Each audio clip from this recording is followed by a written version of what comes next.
Hello everyone and welcome to my channel. Before we get started, I would like for you to like, comment, and share.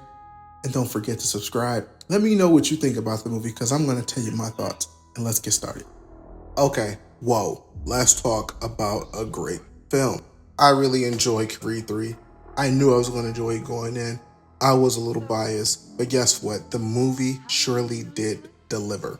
Michael B. Jordan not only acted and starred in the movie, but he also directed it. And you know what? I was a bit skeptical on the direction he would take, but he did a fine job. Second thing I like to point out is the second lead character, Jonathan Majors. The way he switches up his roles, I gotta say, he was better than Michael B. Jordan. Like, even though he was the villain, again, he was great to see on the screen. Flashbacks to when they were younger were incredible. You know, it brought more to the movie when you saw those scenes, and it brought realization. You know, they kind of humanized who we call the villain as Jonathan Major. So let's talk about the soundtrack. From the beginning to the end, J. Cole's Dreamville definitely delivered. I was so surprised that when I got out the theater, I looked up and said, let's find the Creed 3 soundtrack, and it said Dreamville. I said, you should have known, because it was straight fire. And then the first song I put on was that Big Sean song. I ain't never heard it, first time hearing it, but I'm saying it was dope. It's been a while since I've seen a movie with a soundtrack this great. You know, I'll be honest, I think the last movie that had a soundtrack this great was Straight Outta Compton. Go figure. They really focus on the sound in the movie, you know, making sure that every punch sounded impactful, and I felt that. They didn't try to overcompensate with being too flashy with what they could have done.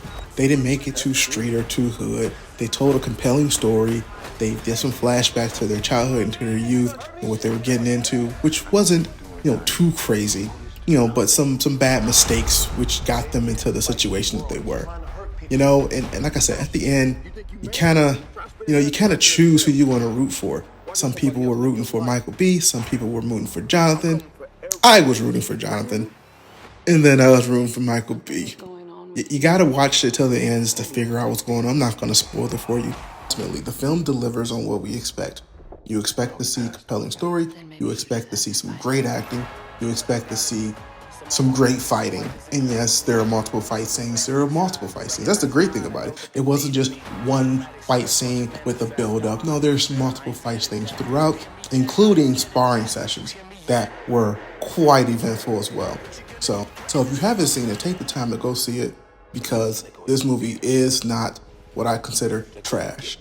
So yes, I'm very critical, and yes, I probably don't like a lot of movies, but guess what? This one is not on that list. This one is the you better go see it list. This is on that I'ma buy it when it comes out list. Like I said, this is Mr. Critique. Please go see Creed 3.